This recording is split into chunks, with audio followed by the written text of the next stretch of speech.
Hello students, स्वागत है आपका नवीन सुबोध पब्लिक स्कूल खेड़ली के ऑनलाइन प्लेटफॉर्म पर। और आपकी ऑनलाइन क्लासेस लगातार चल रही हैं, लगातार कोर्स आपका आगे बढ़ रहा है। हम केमिस्ट्री आपको पढ़ा रहे हैं और केमिस्ट्री में जो टॉपिक है वो फिनॉल चल रहा है हमारा, फिनॉल। ठीक है,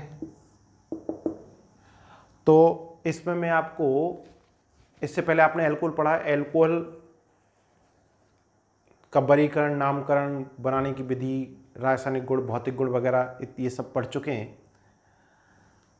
इसके बाद फिनॉल बनाने की विधि हम पढ़ रहे हैं। फिनॉल में नामकरण भी हमने पढ़ा है। तो एक तो बेटा आप क्या है कि घर पे पढ़ें ज़रूर, साथ के साथ पढ़ें। पढ़ने के साथ साथ जो आपके क्वेश्चन है वो आप करते रहें। अगर आपको किसी में कोई प्रॉब्लम है तो आप मुझसे कहें, मैं आपको वो समझा दूंगा। ठीक है, जैसे अगर कुछ बच्चों के ये आए थे कमेंट्स और उन्होंने पूछा था, मैं आपको 1 मिनट एल्कोहल की एक अपक्रिया समझा रहा हूँ बस। अपक्रिया क्या है कि एल्कोहल का ऑक्सीकरण, तो ऑक्सीकरण आपने पढ़ा है कि प्राथमिक एल्कोहल से तो एल्डिहाइड बनता है, द्वितीयक एल्कोहल से कीटोन बनता है, ये हम आपको पढ़ा चुके हैं। उसी में मैंने आपको कहा था अगर तृतीयक एल्कोहल होगा तो तृतीयक एल्कोहल का ऑक्सीकरण सामान्य परिस्थितियों में तो होगा नहीं, प्रबल ऑक्सीकारक की उपस्थिति जैसे KMnO4 की उपस्थिति में करना पड़ेगा उच्च ताप दाब पर। तो इसमें क्या होगा, तो अब जैसे ये तृतीयक 3 डिग्री एल्कोहल है भाई। अब इसमें मैंने आपको क्या बताया था कि जो प्रबल ऑक्सीकारक हैं वो इस OH बंध को तो तोड़ता ही है, कार्बन कार्बन के मध्य बंध को भी तोड़ देता है। ध्यान से सुने। तो अब पर यहाँ पर जो नवजात ऑक्सीजन है चौकोर ब्रैकेट में रखी है, तो इसकी संख्या लिखने की जरूरत नहीं है, जितनी ऑक्सीजन की आपको आवश्यकता उतनी आपको मिलेगी। तो क्या होगा जब ये बंध टूटेगा ना, तो आप देखिए यहाँ से H, यहाँ से ये बंध टूटेगा तो ये तो क्या बचेगा, CH3 C double bond O CH3 ketone बन गया।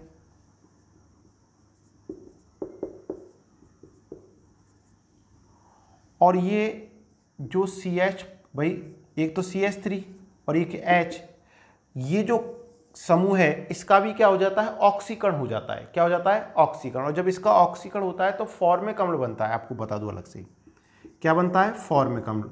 बाकी का इसमें एक जल के अणु का क्या होता है, निष्कासन H2 एक। अब ये फॉर्मिक अम्ल, अब आप इसको ऐसे भी लिख सकते हैं या फॉर्मिक अम्ल निकाल सकते हैं, लेकिन एक्चुअल में क्या है, आपने यहाँ क्या देखा है, मैंने निकाला क्या था, यहाँ फॉर्मिक अम्ल नहीं निकाला था, मैंने निकाला था यहाँ पर CO2 और 2 अणु H2। एक्चुअल में एक जल का अणु तो इसमें निकलता ही है, दूसरा इसमें फॉर्मिक अम्ल बनता है। तो जो फॉर्मिक अम्ल है, एक कार्बन का जो अम्ल है, वो प्रबल ऑक्सीकारक की उपस्थिति में आगे फिर ऑक्सीकृत हो जाता है और ये टूट जाता है किसमें, H2O और CO2 में। तो यहां पर हमने सहउत्पाद क्या निकाले, जल और CO2। बात समझ में आया। अब तो इसका मतलब क्या होगा कि तृतीयक जो एल्कोहल है ना, उसका यदि हम ऑक्सीकरण कराएंगे, उसका क्या कराएंगे, ऑक्सीकरण, तो कम कार्बन का आपको कीटोन बनेगा। ठीक है ना। बाकी के इसमें फिर आगे भी ऑक्सीकरण, फिर कार्बोक्सिलिक अम्ल में इसका ऑक्सीकरण हो जाता है। ठीक है। प्रबल ऑक्सीकारक क्या करता है, जो इसका एंड प्रोडक्ट है वो कार्बोक्सिलिक अम्ल पे जाकर रुकता है। जैसे एल्कोहल का ऑक्सीकरण कराएं, प्रबल ऑक्सीकारक अगर हुआ, KMnO4 हुआ, तो प्राथमिक एल्कोहल का ऑक्सीकरण होगा, एल्डिहाइड बनेगा, फिर आगे भी उसका ऑक्सीकरण हो जाएगा, कार्बोक्सिलिक अम्ल बनेगा। ठीक है ना। तो यहां पर ये बॉन्ड टूटता है, कार्बन कार्बन के मध्य का बॉन्ड। अगर किसी के दिमाग में आता कि गुरुजी हाँ, कि अगर ये होता तो इन तीनों में से कौन सा बॉन्ड टूटता है, तो आपको बता दूं ये वाला बॉन्ड टूटता है, ये वाला बॉन्ड CH2। ठीक है ना। ये मैं आपको अपोपा का नियम में आपको बता चुका हूं। ठीक है ना। उसमें कीटोन है और कीटोन यदि असम्मित है तो उससे कौन सा अम्ल बनेगा, कैसे बनेगा। ठीक है, तो वो आप उसको पढ़ें। उसके बावजूद कोई अगर कोई प्रॉब्लम रही हो तो आप इसमें मुझसे पूछ सकते हो। अब देखिए पुनः हम आ जाते हैं फिनॉल पर। और फिनॉल में बनाने की विधि चल रही है और बनाने की विधि 3 विधियां हो चुकी हैं बेटा। विधि नंबर 4 और ये है क्यूमीन से। किससे, क्यूमीन से। पहली बात, क्यूमीन कहते किसे हैं, क्यूमीन कहते हैं आइसोप्रोपिल बेंजीन को क्यूमीन कहते हैं। क्या कहते हैं, आइसोप्रोपिल बेंजीन को क्यूमीन कहा जाता है। अब पहले तो आइसोप्रोपिल बेंजीन बने, तो इसके लिए क्या है, जो बेंजीन है ना, बेंजीन की क्रिया प्रोपीन से करवाते हैं।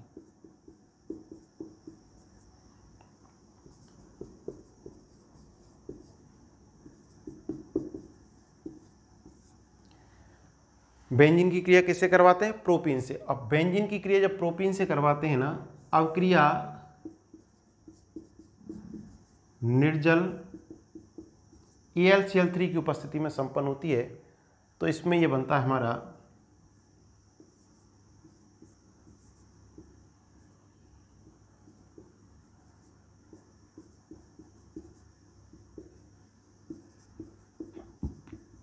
आइसोप्रोपिल बेंजीन, और इसी को हम क्यूमीन कहते हैं। इसी को हम क्या कहते हैं, क्यूमीन।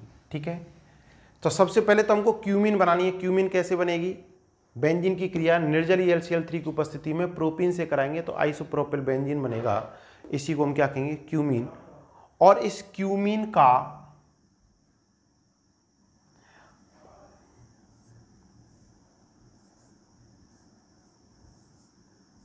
ये क्यूमीन है,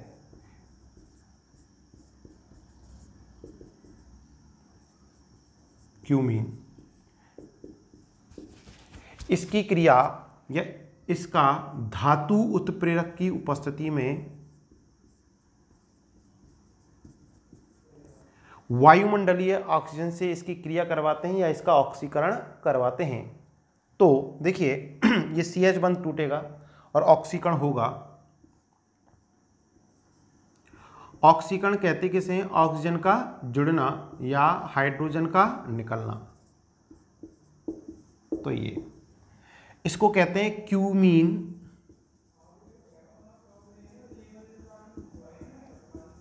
हाइड्रोपरऑक्साइड। क्यूमीन हाइड्रोपरऑक्साइड, ठीक है। अच्छा, क्यूमीन हाइड्रोपरऑक्साइड नाम कैसे हुआ मैं आपको बता दूं। जैसे ये जो है ना, ये बॉन्डिंग ओ बॉन्डिंग, इसको कहते हैं परऑक्साइड बॉन्डिंग, इसको कहते हैं परऑक्साइड। अब एक तरफ तो इसके कौन है, क्यूमीन, और एक तरफ कौन है, H हाइड्रोजन। तो cumene hydroperoxide, cumene hydrogen peroxide. जैसे HOH, इसको कहते हैं हाइड्रोजन परऑक्साइड। और अगर यहाँ पर सोडियम होता तो सोडियम हाइड्रोजन परऑक्साइड, ठीक है ना। तो ऐसे इसका नाम क्या हुआ, क्यूमीन हाइड्रोपरऑक्साइड, ठीक है। इसका अम्लीय माध्यम में, किसमें, अम्लीय माध्यम में, तनु अम्ल की उपस्थिति में, जैसे तनु H2SO4, या आपको ऐसे H+ भी लिखा मिल सकता है। ध्यान दें, अगर तनु अम्लीय है, अम्लीय माध्यम है, तो या तो अम्ल लिखा मिले या फिर H+। इसका मतलब आप क्या समझोगे कि अम्लीय माध्यम में। तो इसका तनु अम्लीय माध्यम में या तनु अम्ल की उपस्थिति में इसका कराते हैं अपघटन। जब इसका अपघटन कराते हैं मतलब तोड़ते हैं, तो ये कैसे टूटता है, देखो ये बॉन्ड यहाँ से टूटता है और ये बॉन्ड यहाँ से टूटता है। तो ये तो क्या निकलेगा, CH3 COCH3 और OH इस बेंजीन वलय पर आकर जुड़ेगा। तो देखिए ये तो बन गया हमारा क्या, फिनॉल, और CH3 C+O CH3, ये बन गया हमारा एसीटोन। अब आप कहोगे ये कौन है, प्रोपेनॉन है। एसीटोन इसका व्यावसायिक नाम है। कौन सा नाम है बेटा, व्यावसायिक नाम। लेकिन आज की कंडीशन में, आज की स्थिति में ये जो एसीटोन नाम है इतना प्रचलन में है, तो आपको हर जगह इसको एसीटोन लिखा आपको मिलेगा। वैसे ये कौन है, प्रोपेनॉन। तो ये जो अभिक्रिया है ना, कौन सी, क्यूमीन से हम क्या बना रहे हैं, फिनॉल जो बना रहे हैं ना, ये हमारी वो बनाने, क्या, क्यूमीन फिनॉल बनाने की भी विधि है और एसीटोन बनाने की भी विधि है। फिनॉल बनाने की भी विधि है और एसीटोन बनाने की भी विधि है। समझ में आ गया। पुनः देख लें। सबसे पहले क्रिया किसकी कराएंगे, बोलो, बेंजीन की क्रिया प्रोपीन के साथ निर्जल AlCl3 की उपस्थिति में आइसोप्रोपिल बेंजीन बनेगा, जिसको हम क्या कहते हैं, क्यूमीन कहते हैं। और क्यूमीन का धातु उत्प्रेरक की उपस्थिति में वायुमंडल या ऑक्सीजन से क्या करवाया, ऑक्सीकरण। तो क्या बना, क्यूमीन हाइड्रोपेरोक्साइड, और इसका तनु अम्ल की उपस्थिति में अपघटन कराते हैं तो फिनॉल और एसीटोन का निर्माण होता है। वर्तमान में विश्व में सबसे ज्यादा मात्रा में जो फिनॉल का निर्माण है वो इस विधि द्वारा किया जाता है। ठीक है, वर्तमान में फिनॉल का जो निर्माण है विश्व में इसी विधि द्वारा किया जाता है। सबसे पहले आप हेडिंग डाल लें क्यूमीन से और लिखिए आइसोप्रोपिल बेंजीन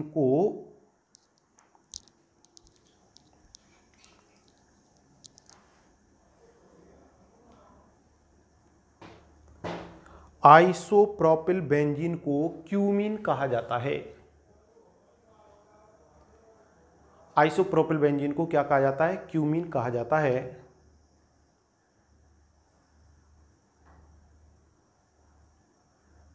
ठीक है, नेक्स्ट लाइन लिखें, जब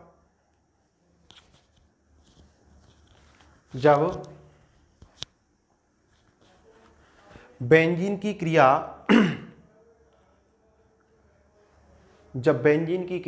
निर्जल AlCl3 की उपस्थिति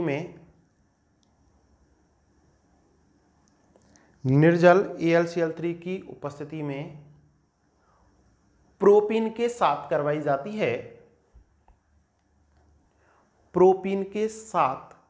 जाती है तो आइसोप्रोपिल बेंजीन ब्रैकेट में क्या लिखोगे, क्यूमीन का निर्माण होता है। आइसोप्रोपिल बेंजीन ब्रैकेट में लिखना, क्यूमीन का निर्माण होता है। लिखिए क्यूमीन का धातु उत्प्रेरक की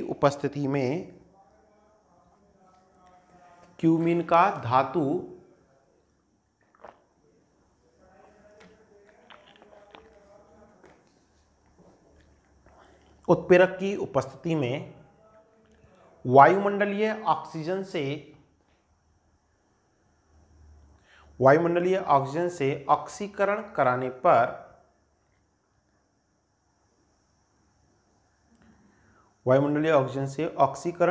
पर क्यूमीन हाइड्रोपेरोक्साइड प्राप्त होता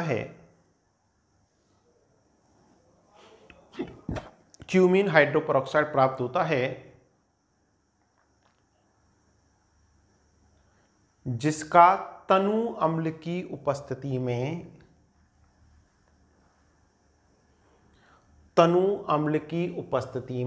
अपघटन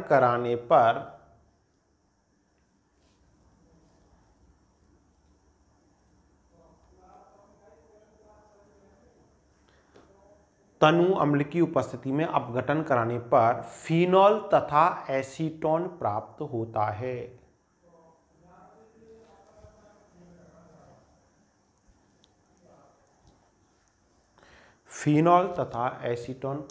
है। अब आप पुनः सुन लें, ये जो विधि है ना, ये एसीटोन बनाने की भी विधि है और फिनॉल बनाने की विधि है, और अच्छी विधि है। आप एरो लगा के पॉइंट लिख लें, लिखो यह फिनॉल तथा एसीटोन बनाने की अच्छी विधि है। फिनॉल तथा एसीटोन बनाने की अच्छी विधि है।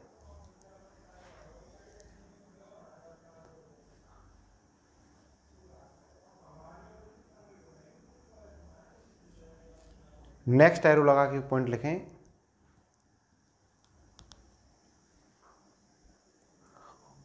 वर्तमान में विश्व में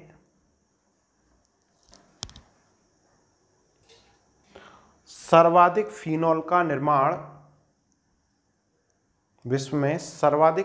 निर्माण इस विधि द्वारा किया जाता है। ठीक है बेटा,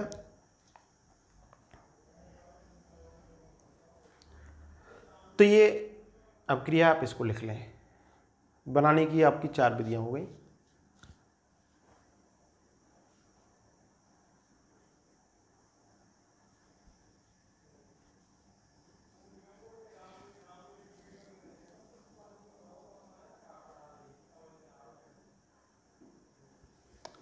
बात समझ में आया? पुनः देख लें।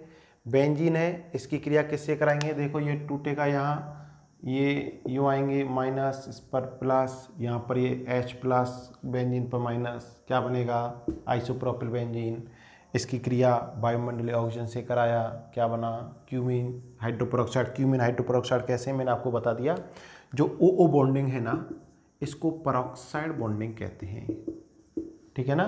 तो इधर हाइड्रोजन और इधर कौन? क्यूमीन, ठीक है। इसका क्या कराया? अपघटन कराया तनु अम्ल की उपस्थिति में, फिनॉल और एसीटोन, ठीक है। तो नेक्स्ट देखिए, ये हमारी फिनॉल बनाने की विधियां हो गई। इसके बाद आप हेडिंग डालें फिनॉल के भौतिक गुण।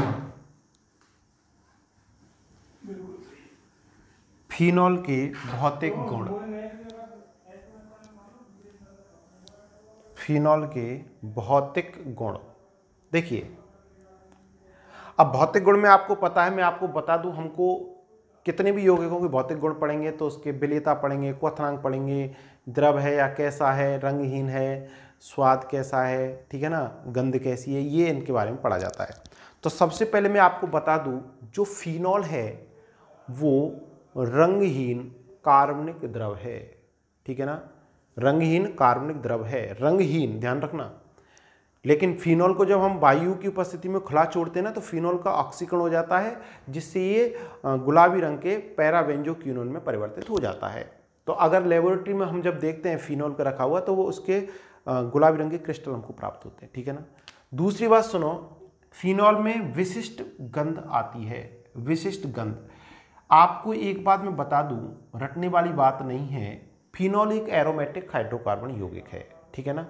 तो एरोमेटिक शब्द, एरोमेटिक, देखिए 2 शब्द आए थे, वैसे 11th की बात है। एक तो एलिफेटिक, एलिफेटिक, और एक है एरोमेटिक। ध्यान से सुने, तो ये स्टार्टिंग में जो नाम दिए जाते थे ना, वो उत्पत्ति स्रोत के आधार पर दिए जाते थे। तो एलिफेटिक हाइड्रोकार्बन यौगिक जिनको आजकल हम कहते हैं, उनको सबसे पहले एलिफर से प्राप्त किया, एलिफर। और एलिफर माने होता है जंतु वसा, जंतु वसा, एनिमल फैट। तो इनको, इन यौगिकों को सबसे पहले किससे प्राप्त किया? एनिमल फैट से, जंतु वसा से। तो जंतु वसा को कहते हैं एलिफर। तो इनमें प्राप्त होने वाले यौगिक क्या कहलाए? एलिफेटिक यौगिक। दूसरे एरोमेटिक। एरोमेटिक शब्द क्यों पढ़ा? एरोमेटिक शब्द आया एरोमा से, और इसका अर्थ होता है गंध, सुगंध। क्या होता है? गंध। अर्थात जितने भी एरोमेटिक हाइड्रोकार्बन यौगिक हैं, उनमें उनकी स्पेसिफिक गंध पाई जाती है। स्पेसिफिक गंध का मतलब समझते हो ना, कि हम कहते हैं भैया कि आप देखेंगे किसी फल में, जैसे संतरा है, उसमें कैसी गंध आती है, कि अल्कोहल में कैसी, स्पेसिफिक गंध है ना। स्पेसिफिक गंध, जैसे मैं कहूँ फिनॉल है, बेंजीन है, ठीक है ना, एनेलीन है। तो जितने भी एरोमेटिक हाइड्रोकार्बन यौगिक है, क्लोरोबेंजीन में प्रत्येक यौगिक की विशिष्ट गंध होती है। तो वो फिनॉल में भी होती है, ठीक है ना। तो फिनॉल कैसा है? रंगहीन कार्बनिक द्रव है, इसमें विशिष्ट प्रकार की गंध आती है, ठीक है। दूसरी बात मैं आपको बताऊं, अभी मैं लिखवा दूंगा। अब एक बात कहें तो फिनॉल जल में विलय या अविलय, तो आपको बता दें, विलेयता हम किसके आधार पर देखते हैं? हमने आपको पहले ही क्लास में बताया था कि विलेयता हाइड्रोजन बंध के आधार पर देखी जाती है। तो जो कार्बनिक यौगिक जल के साथ अंतरा अणुक हाइड्रोजन बंध बनाते हैं, वो जल में विलय होते हैं।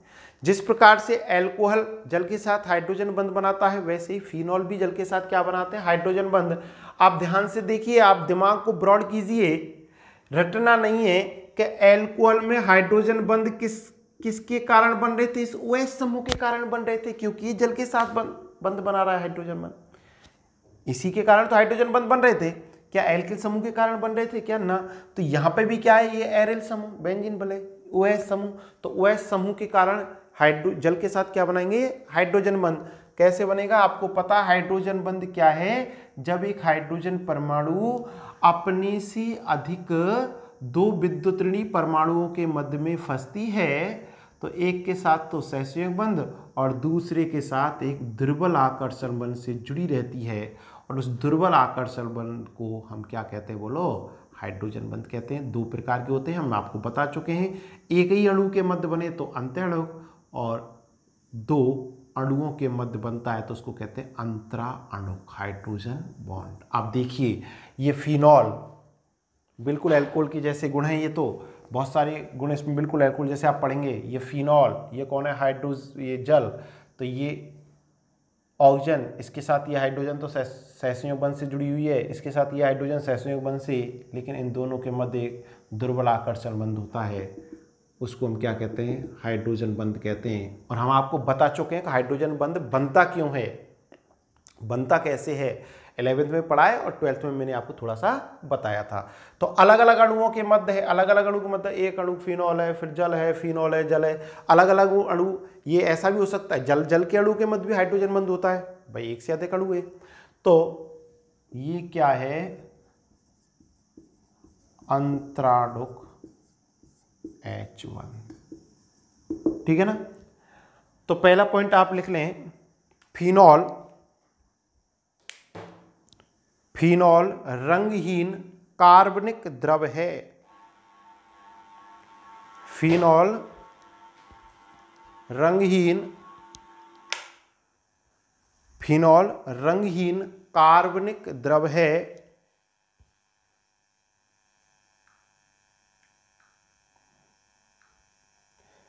रंगहीन कार्बनिक द्रव है। नेक्स्ट लिखो,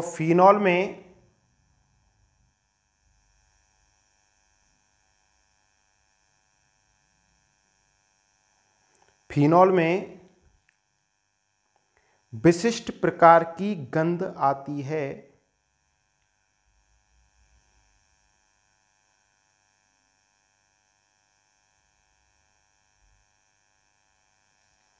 फिनॉल में विशिष्ट प्रकार की गंध आती है।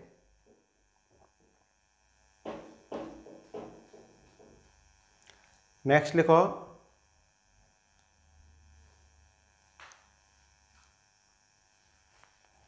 नेक्स्ट पॉइंट लिखो, फिनॉल जल में विलय होता है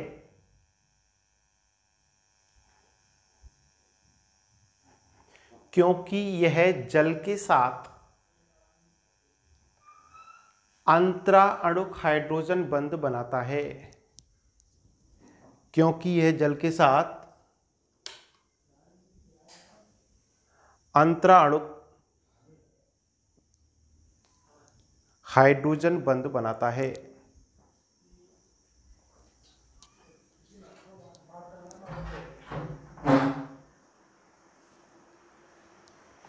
अंतराणुक हाइड्रोजन बंध बनाता है।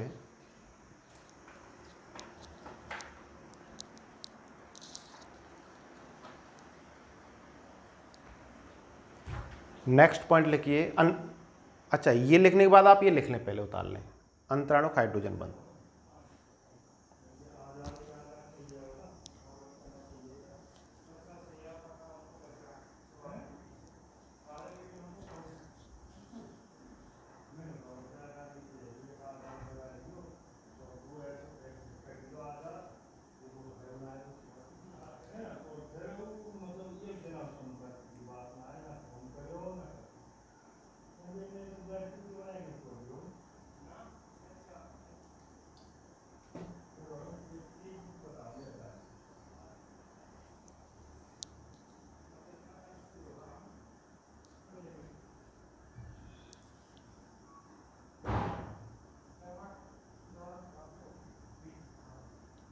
नेक्स्ट लिखो,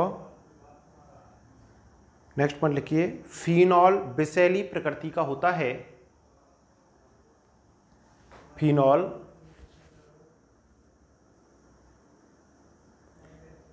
फिनॉल विषैली प्रकृति का होता है, अतः यह त्वचा के संपर्क में आने पर फफोले उत्पन्न करता है।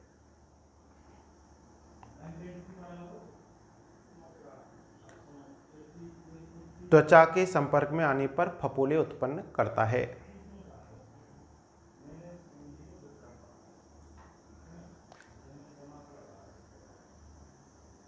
नेक्स्ट लिखो।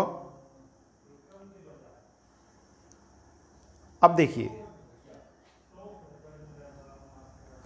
अब मैं आपको बताऊं कि फिनॉल जो है, फिनॉल के जो क्वथनांक है, फिनॉल का जो क्वथनांक है वो अपने समान अणुभार वाले हाइड्रोकार्बन यौगिक जैसे alkane, alkyl halide, aryl halide, इनसे इनका क्वथनांक क्या होता है? उच्च होता है। क्या होता है? उच्च। कारण क्या है? कारण जैसे आपने एल्कोहल में लिखा था ना कि एल्कोहल का क्वथनांक भी उच्च होता है। कारण क्या है कि एल्कोहल के अणु अंतराणुक हाइड्रोजन बंध बनाते हैं, उससे क्या हो जाते हैं? संगुणित हो जाते हैं। संगुणन को तोड़ने के लिए ज्यादा ऊर्जा चाहिए। उसी प्रकार इसमें भी क्या होगा? फिनॉल के अणुओं के मध्य भी फिनॉल के अणुओं के मध्य भी क्या होगा?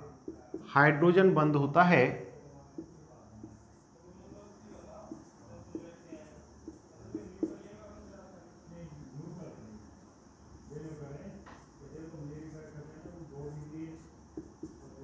देखो,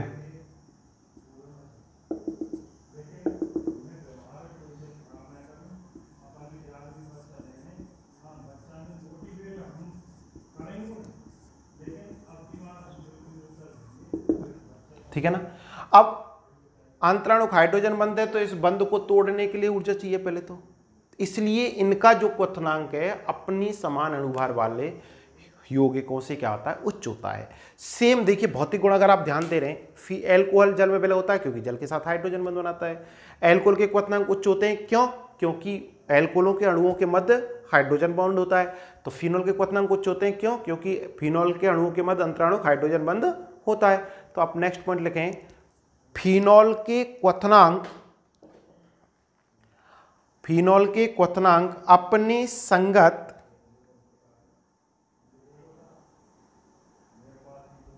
अपने संगत अर्थात समान अणुभार वाले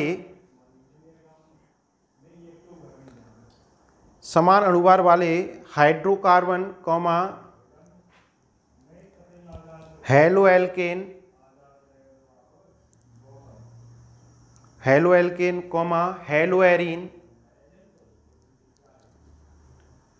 तथा ईथर से उच्च होते हैं। फिनॉलों के क्वथनांक अपने संगत अर्थात समान अणुभार वाले hydrocarbon comma haloalkane comma haloarene तथा ईथर से उच्च होते हैं, क्योंकि फिनॉलों में अंतरा अणुक हाइड्रोजन बंध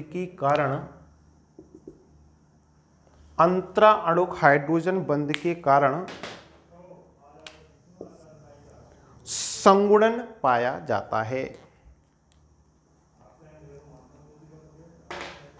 क्या पाया जाता है? संगुणन, जिसे तोड़ने के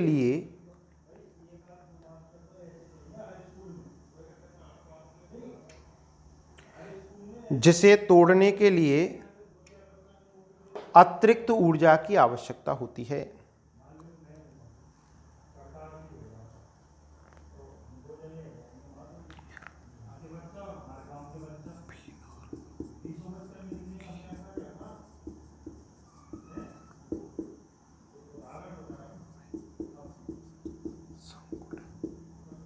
देखो, हाइड्रोजन बंध के कारण फिनॉलों में क्या है? संगुणन है।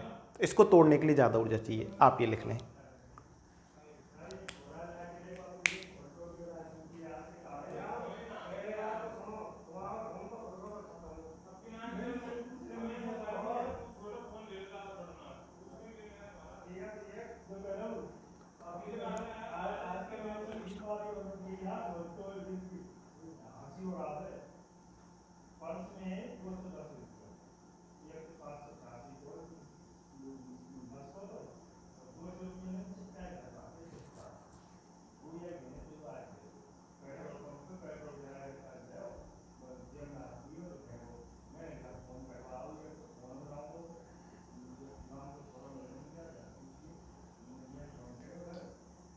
नेक्स्ट लिखो, ये लिख लिया बेटा, ये लिख लो। उसके बाद लिखिए फिनॉल अम्लीय प्रकृति प्रदर्शित करता है।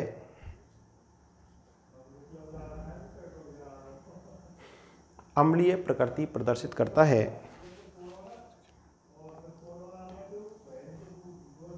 नेक्स्ट पॉइंट लिखो, फिनॉल को वायु में खुला छोड़ने पर, फिनॉल को वायु में खुला छोड़ने पर यह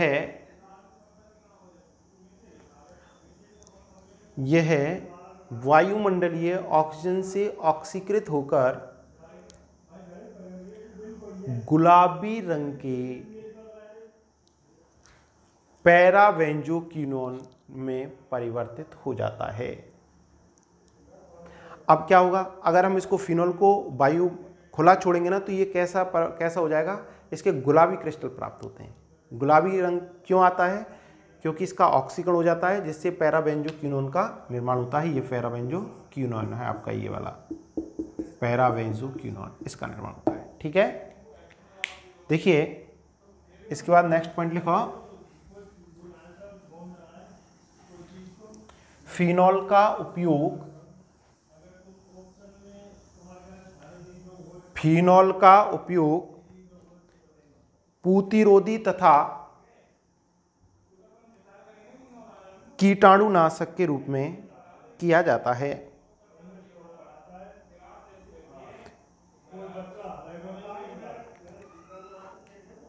कीटाणुनाशक के रूप में किया जाता है।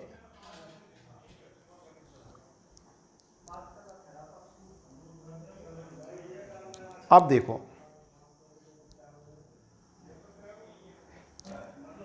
इसके बाद देखिए आप, ये आपके देखिए मुख्य गुणधर्म क्या है। पहली बात, जल में विलय होता है। जल में विलयता का कारण क्या है, जल में विलयता का कारण क्या है, जल में विलयता का कारण है अंतराणुक हाइड्रोजन बंध। क्वथनांक को चोते हैं अपने समान अणुभार वाले यौगिकों से, उसका कारण भी क्या है, अंतराणुक हाइड्रोजन बंध। दूसरी बात मैंने कहा, कार्बनिक रंगहीन द्रव है, लेकिन यदि इसको वायु में खुला छोड़ेंगे तो ये गुलाबी रंग के क्रिस्टल में परिवर्तित हो जाएगा। कारण क्या है कि फिनॉल ऑक्सीकृत हो जाता है पैराबेंजोक्विनोन में, और वो गुलाबी रंग का होता है। इसका उपयोग पूतिरोधी, मतलब पूतिरोधी का मतलब है एंटीसेप्टिक और कीटाणुनाशी के रूप में इसका उपयोग करते हैं। ठीक है ना। और ये जो है फिनॉल, ये ज्वलनशील होता है। कैसा होता है, ज्वलनशील, जहरीला। तो ये क्या है, त्वचा के संपर्क में आ जाता है तो उसको जला देता है और उस पर फफोले उत्पन्न करता है। क्या करता है, फफोले उत्पन्न करता है। बात समझ में आया। ठीक है, ये इसके भौतिक गुण हैं। तो भौतिक गुणों में आपको दो तीन चीजें ज्यादा याद रखनी, एक तो इसके क्वथनांक, एक इसका जल में विलेयता या कार्बनिक विलायकों में विलेयता। ठीक है, नेक्स्ट हेडिंग डालो आप, रासायनिक गुण। क्या लिखोगे, रासायनिक गुण। अब देखिए, अगर आप एल्कोहल अच्छे से पढ़ चुके हो तो कुछ कुछ अपक्रियाएं आपको एल्कोहल जैसी हैं मिलने वाली हैं। ठीक है, रासायनिक गुण में इसमें सबसे पहली अपक्रिया ये है OH समूह के H के कारण होने वाली अभिक्रियाएं।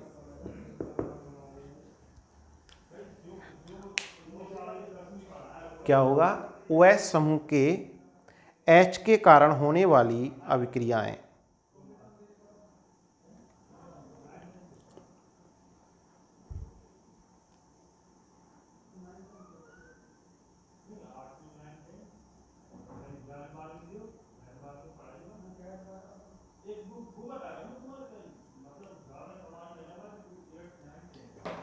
देखिए, अब इसमें सबसे पहला नंबर 1, धातु से क्रिया।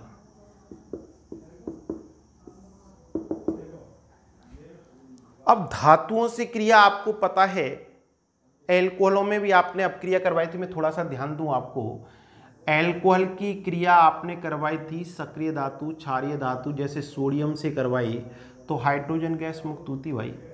RONA+H2, याद हो तो, क्योंकि एल्कोहल भी अम्लीय था, क्षारीय धातु से क्रिया कर रहा था, क्या बन रहा था बोलो, धातु एल्कोक्साइड बन रहा था। यहां पर भी फिनॉल की क्रिया, किसकी क्रिया, फिनॉल की क्रिया। अब देखिए फिनॉल की क्रिया यदि हम क्षारीय धातु या सक्रिय धातुओं के साथ करवाएं, ये फिनॉल क्षारीय धातु या सक्रिय धातु के साथ करवाएं फिनॉल की क्रिया, तो सेम उसी प्रकार से अब क्रिया होगी। ये क्षार धातु, ये कौन है, अम्ल है, क्रिया होगी, हाइड्रोजन गैस क्या निकलेगी, बाहर निकलेगी। तो देखियो क्या बनेगा,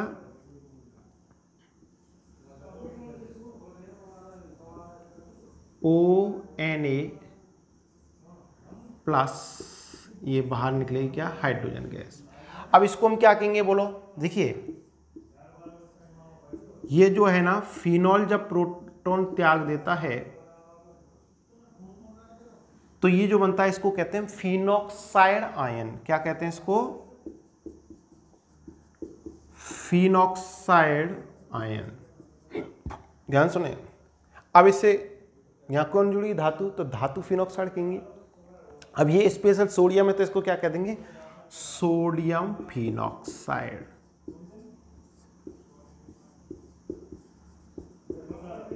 सोडियम फिनॉक्साइड, ठीक है ना। तो धातु फिनॉक्साइड का क्या होता है, निर्माण, और इसकी क्रिया यदि हम जलीय NaOH के साथ भी करवाएंगे ना तब भी हमको क्या प्राप्त होगा, सोडियम फिनॉक्साइड। पोटेशियम के साथ करवाएंगे तो पोटेशियम फिनॉक्साइड, मतलब धातु फिनॉक्साइड का निर्माण होगा। अब हाइड्रोजन गैस क्या होगी, मुक्त होगी। तो ये अपक्रिया हमें क्या बताती है भाई, ये अपक्रिया क्या बताती है, फिनॉल की कौन सी प्रकृति के बारे में बताती है, तो फिनॉल की अम्लीय प्रकृति के बारे में ये अपक्रियाएं बताती हैं। कौन सी प्रकृति के बारे में, अम्लीय प्रकृति के बारे में। पहले आप लिखें, हेडिंग डालो, धातु से क्रिया। लिखिए, जब सेम एल्कोहल जैसी अपक्रिया भैया, सेम एल्कोहल जैसी, जब फिनॉल की क्रिया, जब फिनॉल की क्रिया सक्रिय धातु या क्षार धातु,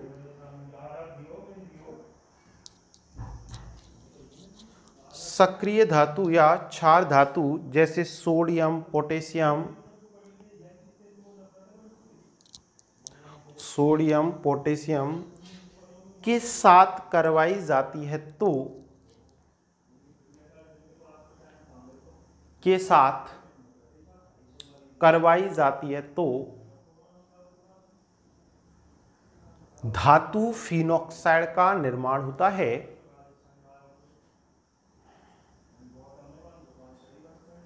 तथा हाइड्रोजन गैस मुक्त होती है। धातु फिनॉक्साइड का निर्माण होता है तथा हाइड्रोजन गैस मुक्त होती है। यह अपक्रिया आप लिख लें।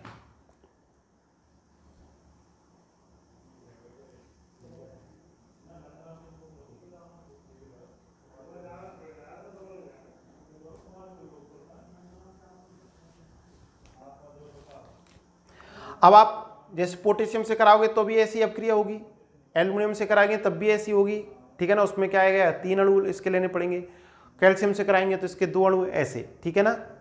तो सेम एल्कोहल जैसी अपक्रिया है। यहां पर आपको एक बात और ध्यान देनी है, अगर इसी में मैं करा देता हूं धातुओं में, यदि हम इसकी NaOH के साथ क्रिया करवाएं, फिनॉल की किसके साथ करवाएं, NaOH,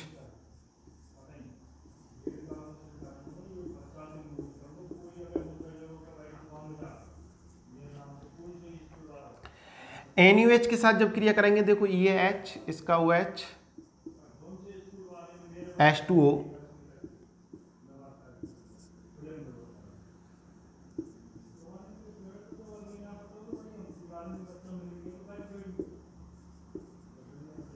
क्या बनेगा, सोडियम फिनॉक्साइड, ठीक है। क्षार से क्रिया करेगा तब भी क्या बनेगा, ये लवण बनेगा था, तब भी लवण बन रहा था, ठीक है ना। क्षार धातु से क्रिया कर रहे थे तो लवण बन रहा था धातु फिनॉक्साइड, लेकिन हाइड्रोजन गैस मुक्त हो रही थी। क्षार से क्रिया कर रहे हैं तो जल निकलेगा, लवण बनेगा सोडियम फिनॉक्साइड। एरो लगा के इसी में लिख लो पॉइंट। देखिए यदि फिनॉल की क्रिया NaOH के साथ करवाई जाती है,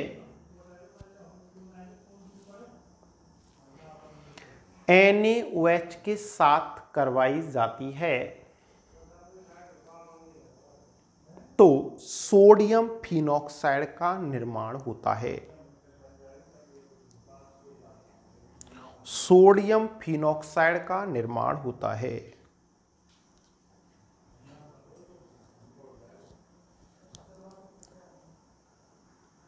सोडियम फिनॉक्साइड का निर्माण होता है। ये अपक्रिया आप उतार लें, ये अपक्रिया लिख लें।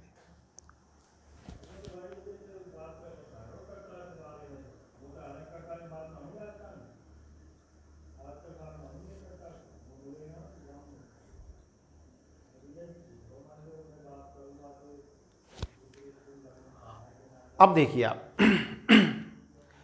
आपने धातु सोडियम धातु से करवाई, पोटेशियम धातु से आप करा सकते हैं, क्षार NaOH के साथ करा सकते हैं, तो धातु फिनॉक्साइड बनेगा, लवण बनेगा। अब क्रिया क्या दर्शाएगी कि ये फिनॉल, ये अब क्रियाएँ क्या दर्शाती हैं कि फिनॉल जो है वो कैसा है, अम्लीय है। कैसा है फिनॉल? अम्लीय, ठीक है ना, क्योंकि अम्लीय है तभी तो क्षार या क्षार धातु से क्रिया कर रहा है, लवण बना रहा है, ठीक है। तो एक एरो लगा के नीचे पॉइंट लिख लें। उपर्युक्त अभिक्रिया फिनॉल की अम्लीय प्रकृति को प्रदर्शित करती हैं। उपर्युक्त अभिक्रिया फिनॉल की अम्लीय प्रकृति को प्रदर्शित करती हैं, ठीक है। अब यहां पर हम थोड़ा सा बहुत अच्छे से क्वेश्चन यहां पढ़ने वाले हैं। थोड़ा सा मैं आपको आज समझाऊंगा, फिर कल भी आपको लिखाना है। यहीं रुकते हैं। देखिए अब आपने देखा कि ये अपक्रियाएं अम्लीय गुण प्रदर्शित कर रही हैं, तो मैं आपसे क्वेश्चन पूछूं।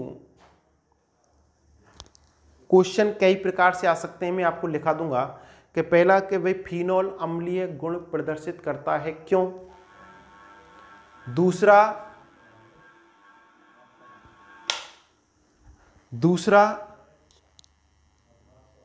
भाई एल्कोहल और फिनॉल, इन दोनों में अम्लता की तुलना करें तो कौन अधिक अम्लीय।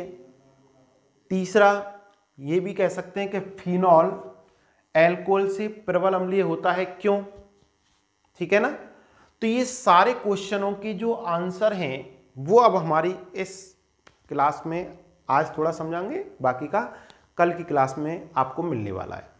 तो एक बात तो आप ध्यान से सुने कि जैसे जैसे आप आगे बढ़ रहा है, कारवां आगे बढ़ रहा है, तो मैं ये चाहता हूं कि आप साथ कदम से कदम मिला के चलें। कदम से कदम मिलाने का तात्पर्य क्या है कि जो पढ़ाया जाए उसको आप पढ़ते रहें, ठीक है ना, समझें। अगर आपको कोई प्रॉब्लम है तो आप मुझसे बात करें, मैं आपको और उसको समझाऊंगा, अलग से अच्छे से समझा सकता हूं, ठीक है। धीरे धीरे करके क्या है, एक्चुअल में आपके पास बहुत अलग अलग कंटेंट आपके पास पहुंच रहा है, ठीक है।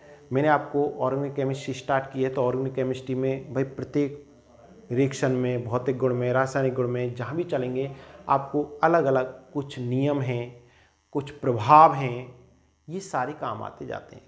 तो उनको हम 11th में पढ़ चुके होते हैं, इसलिए यहाँ रिवीजन करते हैं तो वो जल्दी समझ में आ जाते हैं। तो यहाँ पर मैं उसी प्रकार से आपको यहाँ पर जो काम आएगा कि भाई मैं आपसे पहले थोड़ी सी बातें पूछता हूँ, उसके बाद बाकी चलता हूँ। क्वेश्चन हम लिखवा लेंगे, अभी नहीं लिख रहे हैं, ठीक है। मैं आपसे आपको कुछ समझाना चाहता हूँ, जो मैंने कल भी आपको समझाया था। मैं आपको अनुनाद के बारे में कुछ बता रहा हूँ। अनुनाद, तो कल मैंने आपको बताया था कि अनुनाद क्या है, क्योंकि यहाँ पर क्वेश्चन जो आएगा, आंसर आएंगे, कई क्वेश्चन आंसर जैसे बनेंगे, तो अनुनाद उसमें मुख्य कारण भी होगा। अनुनाद के बारे में मैंने आपको बताया था कि भाई देखिए कि क्या है अनुनाद, अनुनाद की आवश्यकता क्यों पड़ी, कैसे पता लगा कि अनुनाद होता है, अनुनाद संरचना होती हैं। तो ये जैसे जैसे हम आगे खोज करते गए, यौगिकों का अध्ययन करते गए, तो देखा गया कि अध्ययन में जो थ्योरेटिकल है वो प्रैक्टिकली हमको प्राप्त नहीं हो रहा है। तो कहीं ना कहीं अंतर था। जैसे मैंने कल आपको बताया कि थ्योरेटिकली क्या है, जैसे हम पढ़ें ये कौन है, बेंजीन है, इस पर कौन जुड़ा हुआ है, हेलोजन समूह जुड़ा हुआ है, तो सीधे NaOH इसको तोड़ देना चाहिए था और उत्पाद फिनॉल बन जाना चाहिए था। लेकिन क्या देखा कि ये जो बॉन्ड है ये तो प्रबल बॉन्ड आ गया, मतलब इसको तोड़ने के लिए ऊर्जा ज्यादा चाहिए। और कारण क्या है भाई, ये सिंगल बॉन्ड दिख रहा है हमें, लेकिन ऐसा क्यों है कि इसको तोड़ने के लिए ज्यादा ऊर्जा चाहिए रही है। तो देखा गया कहीं ऐसा तो नहीं है कि इसकी कोई और भी संरचना ये दिखाता हो। तो अनुनाद की उत्पत्ति हुई।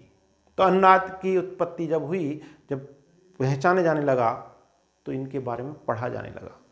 तो देखा कि क्या कंडीशन हो सकती है अनुनाद की। तो 4 कंडीशन मैंने आपको कल बताई थी। 4 कंडीशन कौन कौन सी बताई थी? डबल बॉन्ड, सिंगल बॉन्ड, धनावेश, double bond, single bond, double bond, double bond, single bond, ऋणावेश, double bond, single bond, lone pair. ये 4 कंडीशन।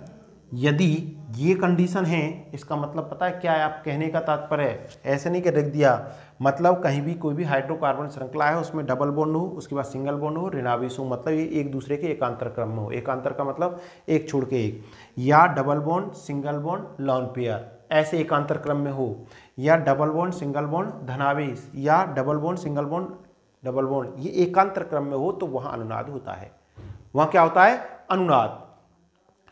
इसमें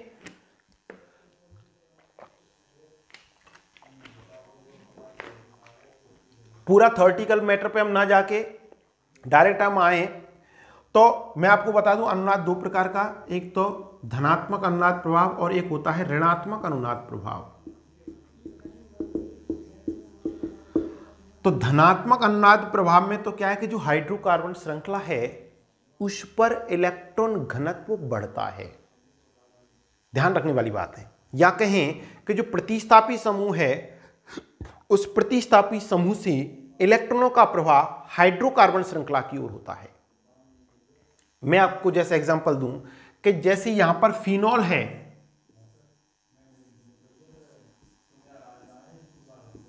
ये फिनॉल है, ठीक है। तो अब यहां पर मुख्य श्रृंखला कौन है? बेंजीन बल है, और इस पर ये प्रतिस्थापी कौन जुड़ा हुआ है? OH। OH जुड़ने पर क्या बन गया? फिनॉल।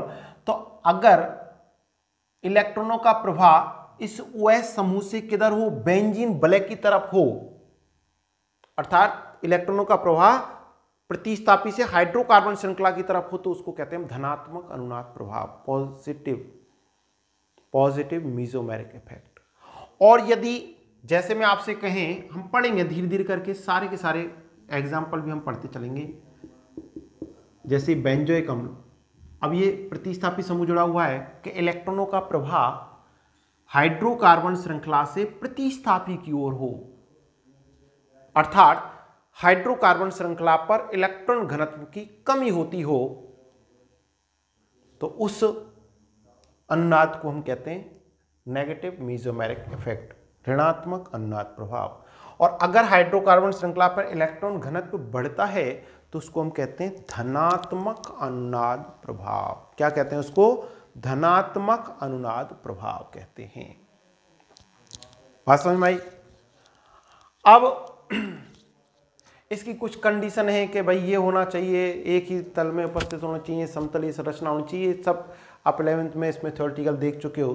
तो मैं आपको जो बताने की कोशिश कर रहा हूं अनुनाद का एक सिंपल सा, अब देखिए कुछ बच्चों ने मुझसे पूछा कि भाई देखिए बेंजीन जो है, आपने बेंजीन पढ़ी है, तो बेंजीन ये है, अल्टरनेट क्रम में डबल बॉन्ड है, ठीक है। तो अभी आप देख रहे हो बेंजीन को हम कैसे लिख रहे हैं, क्योंकि एक दो बच्चों के क्योरी है, पूछा उन लोगों ने कि गुरुजी आप इसमें गोला या रिंग या वलय क्यों बनाते हो, इसमें और इसमें क्या है, क्या किया आपने? तो मैं आपको बता दूं कि बेंजीन की अनुनाद है, बेंजीन में भी अनुनाद पाया जाता है। ये 11th में पढ़ा है, 11th में संरचना दे रखी है। तो बेंजीन अनुनाद क्यों पाया जाएगा? देखिए अनुनाद होगा कि नहीं होगा? Double bond, single bond, double bond, alternate क्रम में है, बोलो अनुनाद की कंडीशन है, समतलीय संरचना है, बहुत सारी संरचना, इसकी जो कंडीशन है सारी की सारी अनुनाद की हैं, ठीक है। दूसरा पता कैसे लगा, जरूरत क्यों पड़ी कि बेंजीन की अनुनादी संरचना हम देखें, ये और भी संरचना रखती है कि कैसे पता लगा, एक्चुअल में क्या हुआ।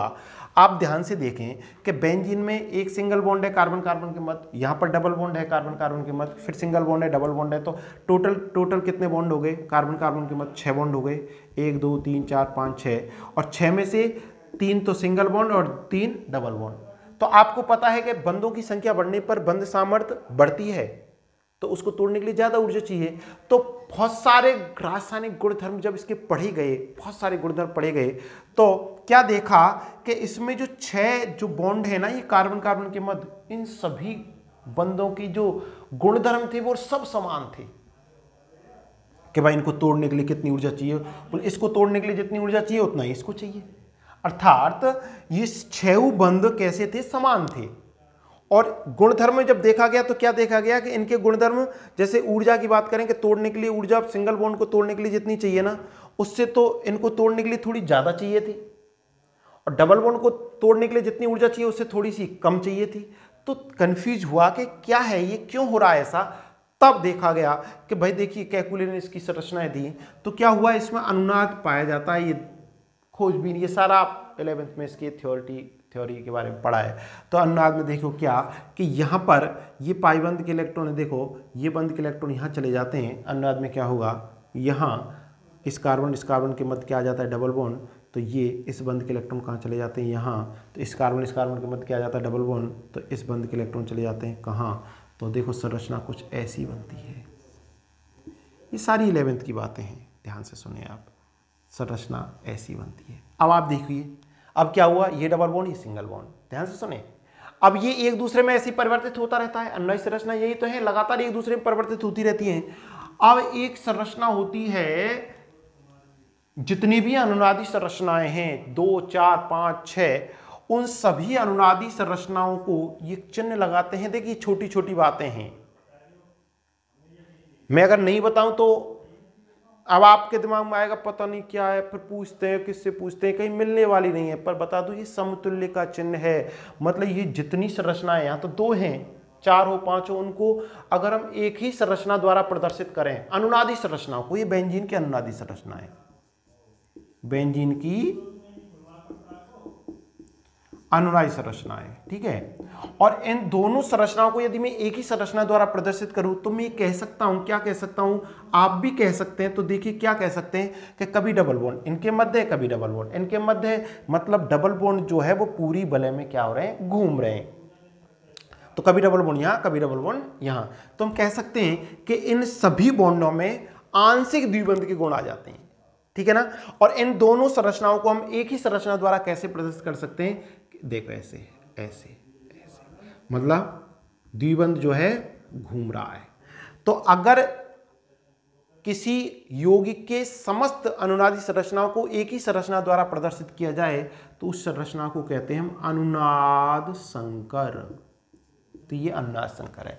और इसी ने, अब आप देखिए ये पूरा घूम रहा है, इसमें डबल बॉन्ड के इलेक्ट्रॉन घूम रहे हैं, तो इसी संरचना ने फिर किसका रूप ले लिया, ये बेंजीन का रूप ले लिया भाई, ये रूप ले लिया भाई। तो अब बेंजीन को अब बार बार ऐसे बॉन्ड बनाओ तो बेंजीन आपको हर जगह ऐसे लिखी मिलती है, ठीक है, बात समझ में आया। तो ये किसके कारण, अनुनादी संरचनाओं के कारण। तो यहां पर हम फिनॉल की अनुनादी संरचना, फिनॉल एल्कोहल से प्रबल अम्लीय क्यों, क्या कारण है, ये सारा का सारा कल देखने वाले हैं, ठीक है। कितने हो गया, ठीक है बेटा, क्योंकि आज हो नहीं पाएगा और बहुत अच्छा टॉपिक है। तो आपको मैंने, क्योंकि कुछ बच्चों ने मुझसे पूछा कि सर ये वलय कैसे बनाई, जबकि ये तो आपको 11th में ही पढ़ा देना चाहिए था या आपको पढ़ लेना चाहिए था, लेकिन कारण क्या है, केवल टाइम पास सिस्टम था, ठीक है ना। तो आप ये देखें, रटना नहीं है, पढ़ते रहना है। Thank you.